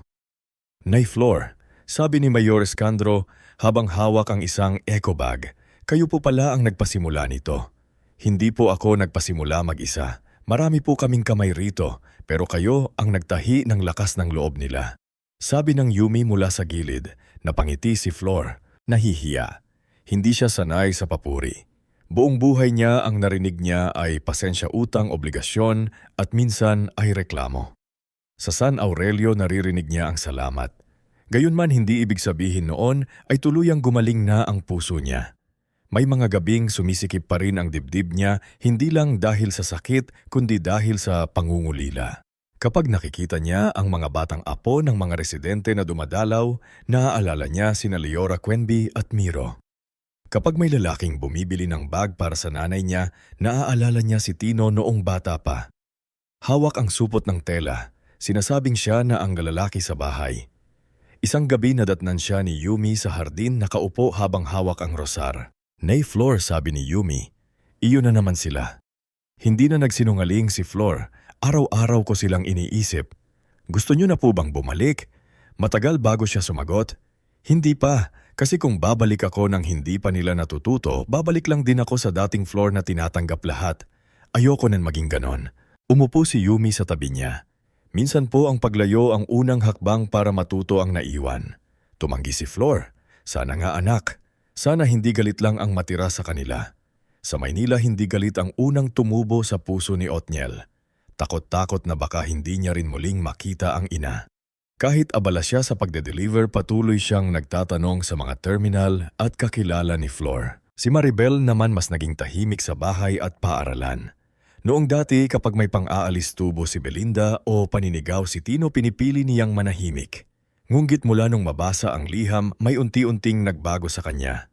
Isang araw narinig niyang sinisisi ni Belinda si Flor dahil sa pagkakagulo ng pamilya. "Kung hindi sana siya umalis ng ganon, hindi tayo ganito," sabi ni Belinda habang nag-aayos ng mga bayarin sa mesa. Napatingin si Maribel. Dati baka yumukom lamang siya, ngunit ngayon huminga siya ng malalim. "Ate Belinda, hindi umalis si Mama para sirain tayo. Umalis siya dahil tayo ang unti-unting sumira sa kanya." Nagulat si Belinda. Maging si Tino na nasa may pinto ay napatingin. "Maribel," balala ni Belinda. "Hindi na ako tatahimik." Patuloy ni Maribel, nanginginig man ang boses. "Noong birthday ni Mama nandin ako, wala akong sinabi. Hanggang ngayon pinagsisisihan ko iyon. Kaya ngayon kung may magsasalita ulit ng mali tungkol sa kanya, hindi na ako mananahimik." Walang nakasagot. Sa unang pagkakataon, nakita ni Othniel na ang ate niyang dati ay laging takot makipagtalo ay marunong na ring tumayo para sa tama. Ngunit habang may unti-unting pagbabago sa bahay, nagsimula namang bumagsak ang mundo ni Tino sa labas. Sa trabaho, matagal na palang napapansin ng kumpanya ang ilang irregularidad sa mga supplier na pinapaboran niya. May pinsan si Belinda na nagmamay-ari ng maliit na supply firm. At dahil sa udyok nito, ilang kontrata ang napunta roon kahit hindi naman pinakamahusay ang presyo at kalidad. Noong una, akala ni Tino ay maliit na bagay lang yon. Diskarte, sabi pa niya minsan. Pero nang magkaroon ng audit, lumitaw ang papeles. Tinawag siya ng general manager sa opisina. "Celestino," seryosong sabi nito, "may conflict of interest dito. Bakit paulit-ulit na supplier ang kumpanyang konektado sa pamilya ng asawa mo, surpasado naman sila sa requirements?" "Hindi iyon ang tanong ko." Pinagpawisan si Tino. Dati mabilis ang sagot niya. Dati kaya niyang ipagtanggol ang sarili gamit ang yabang at talino. Pero ngayon parang lahat ng dokumentong nasa mesa ay mukha ng kanyang ina. Mga resibong matagal na niyang hindi pinansin. Ilang linggo ang investigasyon. Sa huli, hindi siya kinasuhan ngunit tinanggal siya sa posisyon. Pinapirma siya ng resignation upang hindi na lumaki ang iskandalo. Pag-uwi niya ng gabing iyon, tahimik siyang umupo sa sala. "Anong nangyari?" tanong ni Belinda. Hindi siya sumagot. "Tino, wala na akong trabaho. Para silang binagsakan ng bubong." Si Belinda ay napaupo. Paano ang hulog sa SUV? Paano ang loan? Paano ang twist ni na Quenby at Miro? Tiningnan siya ni Tino. Pagod na pagod. "Hindi ko alam." Doon nagsimula ang mabilis na pagguho ng kanilang dating maipagmamalaking buhay. Una, naibenta ang mamahaling rilo ni Tino. Sumunod ang ilang alahas ni Belinda. Pagkatapos narimata ang SUV, ang dating babae na nagrereklamo sa init ng bahay ni Flor ay natutong sumakay ng jeep. Bagaman sa una ay umiiyak siya sa inis at hiya. "Hindi ko kaya ito," sabi ni Belinda isang araw habang hawak ang bayarin sa kuryente. Tahimik na sumagot si Tino. "Kaya ni Mama noon. Mag-isa." Natigilan si Belinda. Wala siyang naisagot. Sa gitna ng pagbagsak na iyon, si Leora ang unang gumawa ng bagay na hindi nagawa ng matatanda. Nagsulat siya ng liham para kay Flor. Hindi niya alam ang address kaya dinala siya kay Attorney Leandro na madalas pa ring bumibisita upang tignan ang legal na kalagayan ng bahay. "Attorney Leandro," sabi ni Leora. Hawak ang sobre na may guhit na bulaklak sa labas. "Pwede niyo po bang ibigay ito kay Lola kung alam niyo po kung nasaan siya?" Tiningnan ng abogado ang bata. "Ano ang nakasulat dito, Leora?" Nayuko siya. "Sorry po kasi noong birthday niya natakot akong magsalita. Alam kong mali si Tito Tino pero bata lang po ako. Wala akong ginawa. Lumambot ang mukha ni Attorney Leandro. Minsan anak ang unang totoong paghingi tawad ay nagsisimula sa pag-amin. Tinanggap niya ang liham at dinala sa San Aurel pagkaraan ng ilang araw.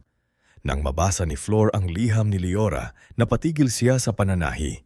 Maikli lamang yon pero bawat salita ay parang hinila ang nakatagong luha niya. Lola, sorry po kasi hindi kita yumakap nang umalis ka. Sorry po kasi natakot ako. Kung makita kita ulit, gusto ko pong sabihin na hindi ka pabigat. Ikaw ang pinakamabait na lola na kilala ko. Tumulo ang luha ni Flor sa papel. Agad niya itong pinunasan baka mabura ang sulat. Nay Flor, mahinang sabi ni Attorney Leandro. Ayos lang po ba kayo? Ngumiti siya kahit umiiyak. Ang mga bata, attorney, minsan sila pa ang mas marunong umamin kaysa matatanda. Mula noon, nagsimulang lumambot ang matigas na pader sa puso ni Flor. Hindi pa para kay Tino, hindi pa para kay Belinda. Ngunit para sa mga apong hindi niya gustong lumaki dala ang kasalanan ng matatanda. Ilang linggo pagkatapos noon natagpuan ni Otniel ang unang matibay na bakas ng ina. Sa terminal may nakaalala kay Flor dahil matanda raw sumakay papuntang San Aurelio noong araw ng kanyang kabartingan. Hindi nag-aksaya si Otniel. Nag-utang siya ng kaunti kay Maribel, nagpaalam sa trabaho at bumiyahe kinabukasan. Pagdating niya sa San Aurelio, halos buong araw siyang nagtanong hanggang sa may tindera sa terminal na nagsabing may matandang babae noon na hinatid sa tahanan ng Hilom. Pinuntahan niya iyon nang naninginig ang tuhod. Pagpasok niya sa bakuran, nakita niya si Flor. Nasa ilalim ng punong mangga. Nagtuturo kay Sabilin at Norin kung paano pantayin ang tahi ng apron. Mas payat ito kaysa dati pero mas maliwanag ang mukha. Sa unang pagkakataon nakita ni Otniel ang ina na napapaligiran ng mga taong nakikinig sa kanya. Hindi ng mga taong humihingi lang ng hingi. Mahina niyang tawag. Natigilan si Flor. Dahan-dahan siyang lumingon. Nang makita si Otniel parang sabay na bumalik ang saya at sakit sa kanyang mukha. Otniel. Tumakbo sana si Otniel para yakapin siya. Ngunit bago pa siya makalapit, lumuhod siya sa lupa. Nagulat ang mga tao sa paligid. Patawarin niyo po ako. Sabi niya umiiyak. Hindi ko kayo naipagtanggol ng sapat, nagsalita ako. Oo, pero huli na. Hinayaan kong masaktan kayo ng paulit-ulit kasi akala ko sapat na yung mahal ko kayo ng tahimik. Lumapit si Flor, nanginginig ang kamay. Anak, tumayo ka. Umiling si Otniel. Hindi po muna, gusto kong marinig niyo. Hindi ko kayo hinahanap para pabalikin agad. Hinahanap ko kayo kasi gusto kong malaman yung may anak pa kayong hindi kayo tinitig na pabigat. Doon tuluyang umiyak si Flor. Inalalay niya ang bunso na tumayo at hinakap ng mahigpit. Matagal silang gan sa ilalim ng punong mangga habang tahimik na nanonood sina Yumi, Norin, Sabilin at Dalmaso. Pinapatawad na kita, anak. Bulong ni Flor. Pero hindi ibig sabihin babalik ako sa dati.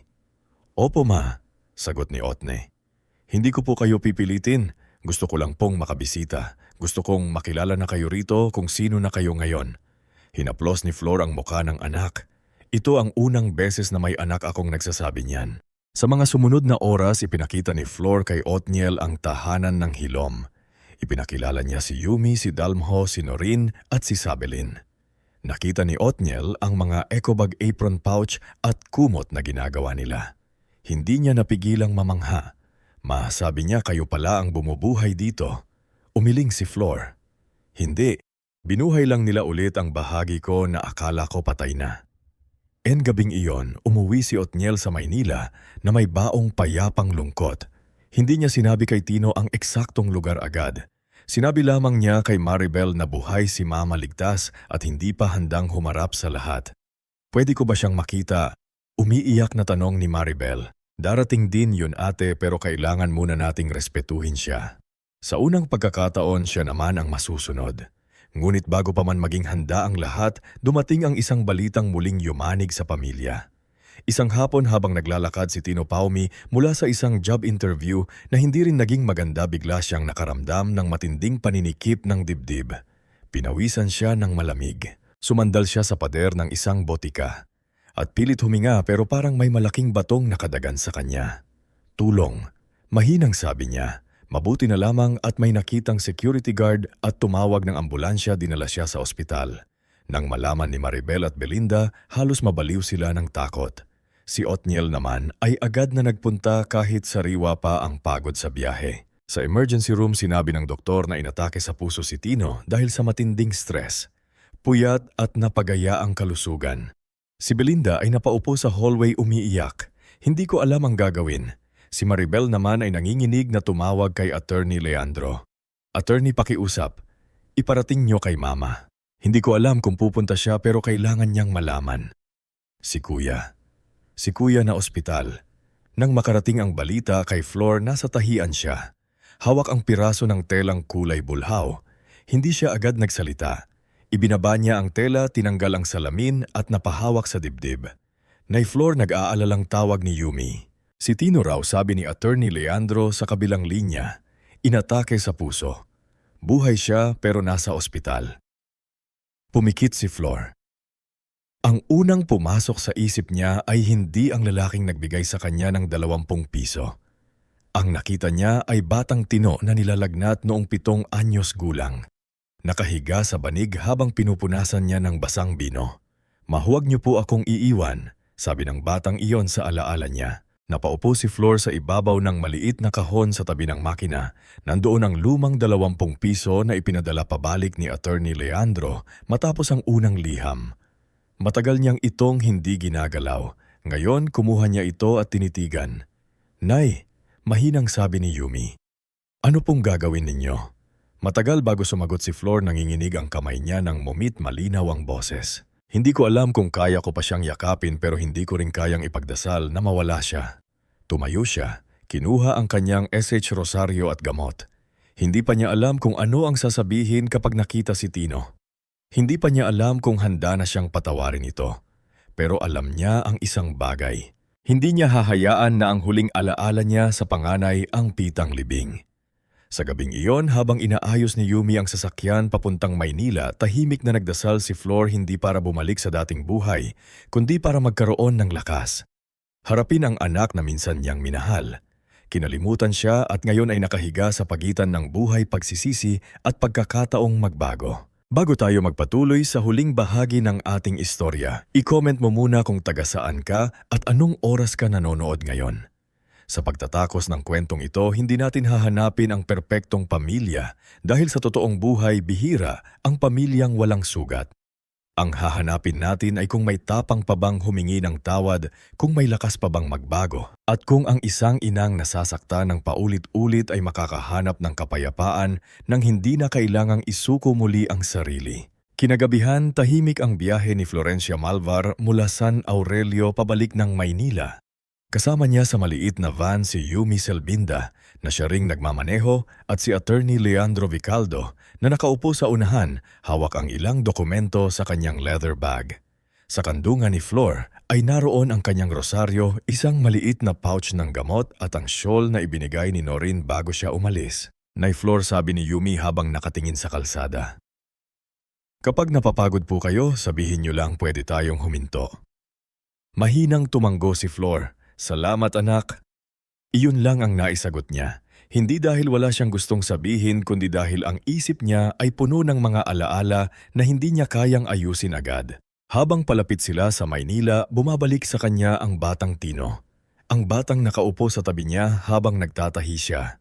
Ang batang umaalalay sa kanya kapag umuulan. Ang batang nagsabing siya na ang lalaki sa bahay matapos mamatay si Sabino. Ngunit kasabay ng mga alaalang iyon ay ang imahe ng matandang Tino na nakatayo sa harap niya noong kaarawan niya. Hawa ang pesos at nakangising tila biro lamang ang kamatayan ng ina. Napikit si Flor. Pangonbulong niya, gabayan mo ako. Ayokong magdala ng galit pero ayoko na ring bumalik sa pagiging bulag. Nang makarating sila sa ospital, halos hating gabi na. Maliwanag ang hallway, malamig ang hangin mula sa aircon at may amoy gamot na matagal lang kinakatakutan ni Flor. Sa waiting area nakita niya si Maribel na nakayuko at yakap ang bag. Si Othniel ay nakatayo sa tabi ng vending machine. Halatang pagod at walang tulog. Si Belinda naman ay nakaupo sa dulong bahagi na mamaga ang mata sa kaiiyak. Naroon din sina Leora Quenby at Miro pawang tahimik. Tila natatakot magsalita. Unang nakita si Flor si Leora. Lola, mahina nitong sabi. Napalingon ang lahat. Tumayo si Maribel na parang hindi makapaniwala. Hindi agad lumapit si Flor. Sandali siyang tumingin sa kanilang lahat. Hindi na siya ang inang nagmamadaling yumakap para tapusin ang lahat sa isang sandali. Nakatayo siya ng tuwid payatman at pagudngit katahimikan na mas matatag kaysa dati. Lumapit si Maribel at umiyak sa harap niya. Patawad po talaga. Hinawakan ni Flor ang balikat ng anak. Maribel, hindi ito ang oras para sa mahabang usapan. Nasaan si Tino na payo si Maribel? Nasa room na po. Stable na siya pero mahina pa. Hinahanap ka niya. Napatingin si Flor kay Belinda. Ang manugang niya na dating laging may reklamo, laging nakataas ang kilay ay ngayon ay hindi makatingin sa kanya ng diretso. Mami Flor, basag ang boses ni Belinda. Hindi ko alam kung may karapatan akong magsalita pero salamat po at pumunta kayo. Walang galit na lumabas sa mukha ni Flor ngunit wala rin iyong dating lambot na madaling nauuto ng luha. Pumunta ako dahil anak ko si Tino. Hindi dahil nakalimutan ko ang nangyari. Napalunok si Belinda at tumanggo. Opo, dinala sila ni Othniel sa silid ni Tino. Bago pumasok huminto si Flor sa pinto. Hinawakan ni Othniel ang kamay niya. Mahinang sabi, nandito lang ako. Tinapik ni Flor ang kamay ng bunso. Alam ko anak, tanong niya. Napaluha si Tino. Iyon ang unang pagkakataong nakita siya ni Flor na umiyak hindi dahil sa galit o frustration kundi dahil sa hiya. Manaaalala ko po. Sabi niya hirap ang hininga. Noong bata ako nilagnat ako ng mataas. Wala tayong pera. Buong gabi niyo akong pinunasan ng bimpo. Sabi ko sa inyo huwag niyo akong iiwan. Hindi kumibo si Flor ngunit ang mga mata niya ay unti-unting namasa. Naaalala ko rin po noong graduation ko. Gusto niyong magpa-picture sa akin pero sinabi kong mamaya na lang kasi nahihiya ako sa suot niyo. Ang sama-sama ako. Naiyak si Maribel sa likod. Si Othniel ay napayuko. Si Belinda ay tinakpan ng bibig, pigilang hikbi. Hindi ako napunta rito para ipaalala sa iyo lahat ng pagkukulang mo. Mahinang sabi ni Flor. Alam mo na yon. Ang gusto kong malaman, Tino, naiintindihan mo na ba kung bakit ako umalis? Tumanggo si Tino. Tumutulo ang luha sa gilid ng kanyang mukha. Opo, hindi dahil sa 2 piso lang. Dahil buong buhay ko po kayong unti-unting binaliwala. Ginamit ko yung pagod nyo, yung sakripisyo nyo. Tapos inang umangat ako, ikinahiya ko kayo. Natigil siya upang huminga. Pilit niyang itinaas ang kamay. At sa pagkakataong iyon, kusang hinawakan ni Flor ang mga daliri niya. Masabi niya, hindi ko hinihingi na patawarin niyo ako ngayon. Hindi ko rin hinihingi na bumalik kayo sa bahay. Gusto ko lang sabihin na kung may natitira pa akong panahon, gusto kong gamitin iyon para ayusin ang sarili ko. Matagal na tumingin si Flor sa kanya. Ang salita anak madaling sabihin kapag nakahiga ang tao at natatakot. Ang pagbabago nakikita kapag kaya mo nang tumayo at wala nang pumapalakpak. Opo, sagot niya. Tatanggapin ko po kahit anong sabihin niyo. Lumapit si Belinda sa paanan ng kama nanginginig. Mami Flor, kasalanan ko rin po. Hindi ko po kayo pinahalagahan. Natakot akong bumalik sa hirap kaya naging malupit ako sa lahat ng nagpapaalala sa akin ng hirap. Kayo ang napagmuntungan ko. Hindi po yun dahilan pero gusto kong aminin. Tumingin si Flor sa kaniya. Belinda, hindi mo kailangang maging mahirap para maging mabait at hindi mo kailangang maging mayaman para maging marangal. Napayuko si Belinda at umiyak. Opo, hindi naging madali ang mga sumunod na araw. Hindi biglang naging maayos ang lahat dahil lamang nagkasakit si Tino. Nanatili siya sa ospital ng ilang araw at sa bawat araw na iyon dumadalaw si Flor ngunit hindi siya natutulog sa tabi ng kama tulad ng kanyang dating gagawin. Nandoon siya bilang ina ngunit may hangganan. Pinili niyang mahalin ang kanyang anak nang hindi na muling kinakalimutan ng sari. Pagkalabas ni Tino sa ospital, inimbitahan sila ni Flor sa San Aurelio hindi para magbakasyon kundi para marinig ang isang huling liham at makita ang buhay na binuo niya matapos siyang umalis. Pagdating ng pamilya sa tahanan ng Hilom, tahimik ang lahat. Si Tino ay nakasandal pa sa tungkod dahil mahina ang katawan. Si Belinda ay simpleng damit lamang ang suot. Walang alahas, walang reklamo sa init. Si Maribel ay bitbit ang ilang libro para sa mga residente. Si Othniel naman ay may dalang kahon ng groceries. Ang mga apo ay dala ang sariling mga sulat at maliliit na regalo kay Flor. Sinalubong sila ni Yumi Norin Dalmaso at Sabelin. Ipinakita sa kanila ang maliit na workshop kung saan ginagawa ang mga eco bag pouch, apron at kumot. Nakita ni Tino ang mga matatandang nakaupo sa mahabang mesa, abala sa pagtatahi at pag-aayos ng tela. Ang ilan ay mas matanda pa kay Flor pero may ingiti sa muka habang nagtatrabaho. Mamahinang sabi niya, "Ito pala ang ginawa niyo. Hindi ko ito ginawa mag-isa. Tinulungan nila akong maalala na may silbi pa ako. Mas tumimo iyon kay Tino kaysa sa anumang sermon." Kahapunan nagtipon sila sa maliit na buluwang ng tahanan ng Hilom. Nasa harap si Attorney Leandro. Hawak ang isang sombre. Katabi ni Flor mahinahon ngunit seryoso naroon siya na Maribel Otniel Tino Belinda, ang mga apo at ilang residente ng tahanan.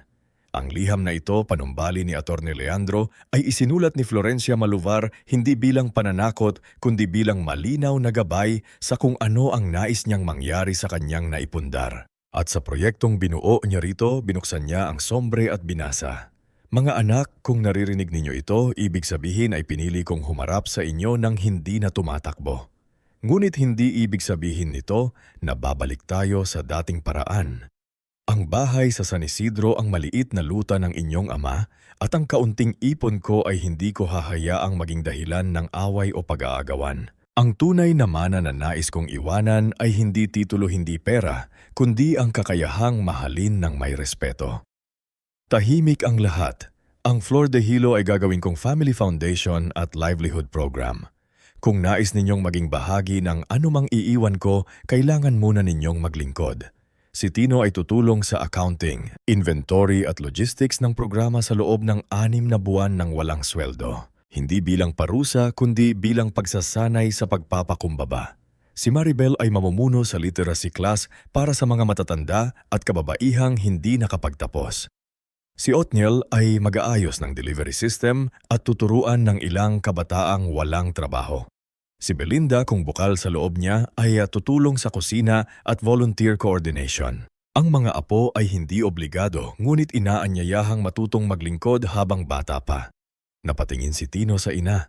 Walang reklamo sa mukha niya. Sa halip, tumanggo siya. "Gagawin ko po, ma," sabi niya kahit higit pa sa 6 na buwan. Tinignan siya ni Flor. "Hindi ko kailangan ang pangako mo ngayon. Kailangan ko ang pagdating mo bukas sa susunod na linggo at sa mga araw na wala nang nanonood." Opo, yun doon nagsimula ang pinakamabigat ngunit pinakamahalagang yugto ng pamilya Malvar. Hindi naging madali ang unang buwan ni Tino sa Flor de Hilo. Sanay siya dati sa opisina aircon at mga taong sumusunod sa utos niya. Ngayon nagbubuhat siya ng kahon ng tela, naglilista ng order, nagde-deliver kasama si Otniel at nakikipag-usap sa mga matatandang minsang hindi niya kayang tignan ng pantay. Ilang beses siyang napahiya sa sarili kapag may mali siyang bilang o kapag may residenteng nagtatanong ng simpleng bagay at napapahirap siya sa pagod. Isang hapon nakita siya ni Flor na tahimik na nagtutupi ng retaso. "Pagod ka na?" tanong niya. "Opo, pero kaya ko pa. Dati ganyan din ako pagod, pero kailangan kayanin." Napahaning si Tino, "Pasensya na po. Hindi bawat alaala kailangan mong tapusin sa sorry. Minsan mas mabuting ituloy mo lang ang tamang ginagawa." Mula noon mas naging tahimik si Tino. Hindi na siya mahilig magpaliwanag, mas natuto siyang makinig. Si Belinda naman ay nagsimula sa kusina. Noong una hindi siya marunong magsaing para sa maraming tao. Napaso na taranta at minsan ay napaluluha ng mapagalitan ni Dalmasio dahil nasunog ang sabaw. "Hindi porke maganda ang suot mo, hindi ka na matututong maghiwa ng gulay," sabi ni Dalmasio. Sa halip na magalit, napayuko si Belinda. "Turuan niyo po ako." Nagulat si Dalmasio pero tinuruan siya. Unti-unti natutunan ni Belinda na magluto ng lugay, magbalot ng pagkain para sa volunteers at maglista ng kailangan sa pantry. Sa unang pagkakataon, pinagpawisan siya ng hindi iniisip kung pangit ba siyang tignan. Si Maribel naman ay namuno sa literacy class. Tinuruan niya sina Sabilin at iba pang residente na magsulat ng pangalan, magbasa ng simpleng liham at magkwenta ng kita sa produkto. Sa pagtuturo niya sa kanila, natutunan din niyang ang boses niya pala ay hindi lang para sa classroom. Ginamit ito upang ipagtambol ang programa sa munisipyo, humingi ng donasyon at magsalita sa harap ng mga taong dati ay kinakatakatak niya. Si Otniel naman ay nakahanap ng layunin. Mula sa pagiging delivery rider na laging pagod at kulang ang kita. Nakabuo siya ng maliit na delivery cooperative kasama ang ilang kabataang walang trabaho sa San Aurelio at San Isidro. Tinuruan niya silang maging maayos sa oras, mag-ingat sa produkto at walang mandaya sa sukli. Lumipas ang 2 taon. Hindi perpekto ang lahat. May araw na nag-aaway pa ring sina Tino at Belinda sa pera. May araw na naiiyak si Maribel ng pagod. May araw na nanghihina si Flor at kailanang magpahinga buong hapon. Ngunit ang kaibahan, hindi na nila tinatakpan ng mali gamit ang yabang. Natuto silang mag-usap, humingi ng tawad at bumawi sa gawa. Ang Flor de Hilo ay lumaki, naging permanenteng livelihood center. Ito para sa mga matatanda solo parents at kabataang nais matutong manumpani at simpleng negosyo. Sa tulong ni Mayor Iskandro, nagkaroon sila ng maliit na grant. Sa tulong ni Attorney Leandro, naging maayos ang papeles ng foundation. Sa tulong ni Yumi, nakakuha sila ng mga partner mula sa ibang bayan. Dumating ang ika-8 kaarawan ni Flor. Hindi na iyon ginanap sa lumang bahay sa San Isidro kundi sa bakuran ng tahanan ng Hilom. May mga banderitas na gawa sa ritasong tela, mga mesa na puno ng simpleng pagkain at maliit na entilado sa ilalim ng punong mangga. Nandoon si Aling Natividad na espesyal na sinundo ni Mang Paul mula Maynila. Nandoon si Dror Primo, dala ang gamot at prutas. Nandoon si Attorney Leandro Yumi Norin Dalmo sa Belin Mayor Iskandro Residente. Mga volunteers atong malvar. Sa isang maliit na mesa sa tabi ng entilado may nakalagay na frame. Sa loob ay ang lumang 2 piso papel. Sa ilalim may nakasulat. Ang araw na natutunan namin ang respeto ay mas mahalaga kaysa anumang regalo. Maraming napapatingin doon. Hindi iyon inilagay ni Flor para ipahiya si Tino. Inilagay niya iyon bilang taalala na may mga sugat na pwedeng maging simbla ng pagbabago. Kung haharapin ng tapat, ng oras na ng mensahe tumayo si Tino. Mas payat siya kaysa dati. Mas simple manamit at wala na ang dating yabang sa kilos. Hawak niya ang isang folder. Mananginginig ang boses. Noong ikaw kaarawan niyo, binigyan ko kayo ng 20 piso at salitang habang buhay kong pagsisisihan. Akala ko noon nakakatawa ako. Ang totoo, ipinakita ko lang kung gaano ako kalayo sa anak na pinalaki ninyo. Tahimik ang lahat. Sa loob ng 2 taon dito, nakita ko kung paano ninyo minahal ang mga taong hindi ninyo kadugo. Nakita ko kung gaano karami ang nabubuhay dahil sa tiyaga ninyo. At araw-araw tinatanong ko ang sarili ko kung bakit ako na anak ninyo ang huling nakaunawa ng halaga ninyo. Lumapit siya kay Flor at iniabot ang folder. Ito po ang deed of donation ng lupang nabili ko mula sa natitira sa naibenta naming ari-arian. Hindi ito kabayaran. Hindi mababayaran ang ginawa ko, pero gusto kong ialay ito sa Flor de Hilo para maging permanenteng training center. Noon tinag-ipunan ko ang libing nyo sa isang masamang biro. Ngayon gusto kong pag-ipunan ng mga pangarap na hindi nyo natapos dahil inunan nyo kami. Tuluyan nang umiyak si Flor dahil nabura na ang lahat, kundi dahil nakita niyang ang anak na minsan siyang inilubog sa sakit ay natutong yumuko ng tunay. Tumayo siya at yinakap si Tino. Mahigpit ang yakap ngunit hindi desperado. Hindi iyon yakap ng inang takot mawalan ng anak. Iyon ay yakap ng babaeng natutong buuin ang sarili. At dahil buo na siya, kaya na niyang magmahal ng hindi nagpapaapak. Pinapatawad na kita, anak, at sana patawarin mo rin ang sarili mo sa pamamagitan ng pananatiling mabuting tao. Opo ma, hindi na po ako babalik sa dati. Sumunod na yumakap sina Maribel, Otniel, Belinda at ang mga apo. Siya ay humawak sa kamay ng lola at ngumiti. Lola, sabi niya, proud po ako sa inyo. Hinaplos ni Flor ang buhok ng apo. Ako rin sao, anak. Dahil ikaw ang unang nagturo sa matatanda rito na minsan isang liham ng bata ang kayang magbukas ng pusong sarado. Nagtawanan at nag-iyakan ang lahat. Kinantahan nila si Flor. Hinipan niya ang kandila at sa pagkakataong iyon ang hiling niya ay hindi na sana mabuo ang pamilya dahil buo na sila sa paraang mas totoo kaysa dati. Ang hiling niya ay sana manatili silang magpakakumbaba kahit lumuwag ang buhay.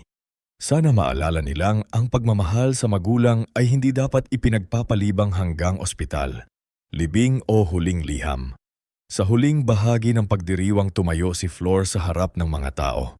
Mahina ang katawan niya pero malinaw ang boses. Maraming taon akong naniniwalang ang pagiging ina ay pagtitiis sa lahat. Ngayon ko natutunan na ang ina rin pala ay tao. Napapagod na sasaktan. Kailangan ding mahalin ng tama. Hindi ako umalis noon para sirain ang pamilya ko. Umalis ako para hindi tuluyang mawala ang sarili ko. Tumingin siya kina Tino Maribel at Otniniel. At salamat dahil hinanap ninyo ako hindi lang para ibalik sa dati kundi para makilala kung sino ako ngayon. Sa ilalim ng punong mangga habang lumulubog ang araw sa San Aurelio, tahimik na napangiti si Flor. Sa paligid niya ay ang pamilyang minsan niyang inakalang nawala na. Ang mga kaibigang kumukop sa kanya at ang proyektong naging simbolo ng pangalawang buhay niya. Hindi na kailangang umalis ni Flor ng walang paalam. Hindi na niya kailangang maghintay ng respeto sa lumang bahay. Hindi na niya kailangang patunayan na mahalaga siya.